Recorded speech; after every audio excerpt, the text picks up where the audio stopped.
दमोह जिले की सभी तहसील पथरिया, बटियागढ़, हटा, परेरा, जबेरा व तेंदुखेड़ा सेंटर में भारतीय न्यूज चैनल के लिए तहसील स्तर पर संवाददाता नियुक्त करना है। सिर्फ इच्छुक अनुभवी ही संपर्क करें। संपर्क नंबर है 9425046807। दमोह जिले में पिछले दिनों गोवंश हत्याओं को लेकर हिंदुवादी संगठनों में ही नहीं बल्कि आम जनमानस में भी खासा आक्रोश देखा जा रहा था। हालत यह बने कि गौ हत्याओं जैसे गंभीर विषय पर आंदोलन का दौर शुरू हो गया और ज्ञापन, धरना, पुतला दहन के साथ इस और कार्रवाई न करने पर दमोह बंद की चेतावनी भी जारी कर दी गई। इन हालातों के बाद पुलिस प्रशासन और नगर पालिका पर इस अवैध कार्य को रोकने का दबाव लगातार बना रहा है और इस दबाव को कम करने के लिए यह सभी मिलकर कार्रवाई भी कर रहे हैं, लेकिन सामने आ रही कार्रवाई जमीनी कार्य कम दिखावा ज्यादा साबित हो रहे हैं। सोमवार सुबह जब लोग मकर संक्रांति की तैयारी कर रहे थे, इस दौरान पुलिस प्रशासन और नगर पालिका का भारी भरकम अमला कार्रवाई के लिए कुरेश मंडी पहुंचा और यहां पर जेसीबी की मदद से एक ईंटों के कच्चे बूचड़खाने को तोड़ा गया। उक्त कार्रवाई में एसडीएम आरएल बागरी, एएसपी संदीप मिश्रा, नगर पालिका उपयंत्री मेघ तिवारी अपनी अपनी टीम का नेतृत्व कर रहे थे। ऐसे में आशा थी कि कोई बड़ी कार्रवाई भारी भरकम अमले द्वारा की जाएगी जो क्षेत्र में चलाए जा रहे अवैध बूचड़खानों और गोवंश तस्करों पर लगाम कसेगी, लेकिन ऐसी कार्रवाई में देखने को नहीं मिला और लोगों को कार्रवाई की भनक लगते लगते अमले ने अपनी अवैध बूचड़खानों की कार्रवाई को पैदल मार्च की झांकी में परिवर्तित कर उसे समाप्त कर दिया।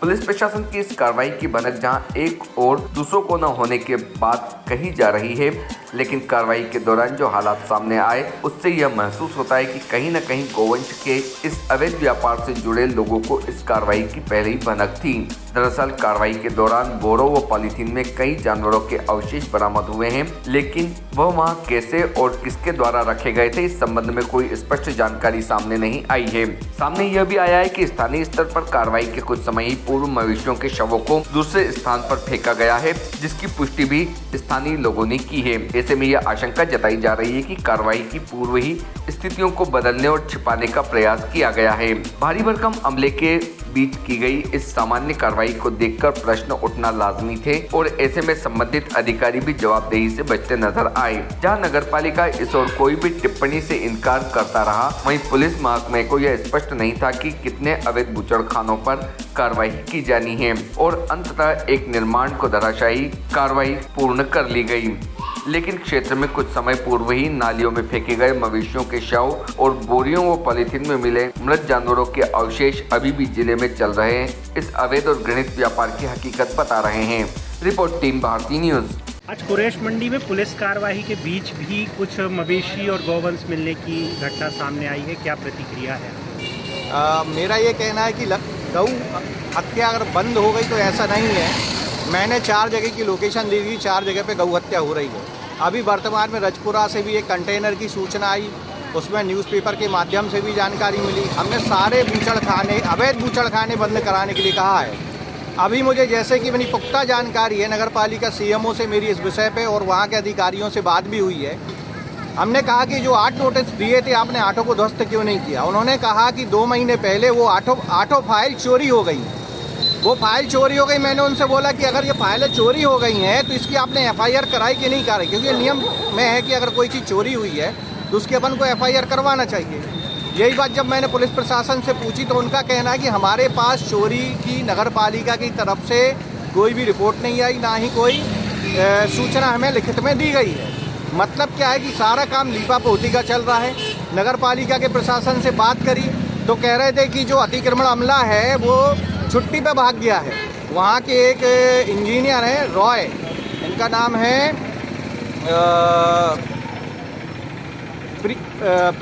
प्रांजल रॉय ने बोले छुट्टी पे चले गए हैं। एक अभी 3 लोगों के नाम आए। अवैध अतिक्रमण जो बूचड़खाने हैं उधर पे प्रधानमंत्री आवास योजना का पैसा भी निकल गया, निर्माण भी हो गया और उस पर बाकायदा प्रधानमंत्री आवास योजना की राशि का एक जो लिखित बोर्ड होता है वो भी चस्पा हो गया। मतलब बड़े स्तर पे खुद का भ्रष्टाचार बचाने के लिए नगर पालिका प्रशासन और दमोह का प्रशासन सारा लीपापोती इधर का उधर कर रहा है। उनको पता है कि अगर वो ईमानदारी से कार्रवाई करेंगे तो उनके कई अधिकारी इस मामले में लिप्त पाए जाएंगे और भ्रष्टाचार के मामले में जेल जाएंगे। हमने इनको बोला है कि 23 जनवरी को ये हम अपना विरोध प्रदर्शन कर रहे हैं, इसको हमने बढ़ाकर चूँकि 22 तारीख को राम जन्मभूमि व राम जी की स्थापना है, हम लोग 30 जनवरी 2024 को एक बड़ा आंदोलन हम दमोह में करने वाले हैं। हम इसी विषय को लेकर, क्योंकि हम किसी भी चीज़ को जब तक जड़ से नहीं उखाड़ देंगे जब तक हम छोड़ेंगे नहीं।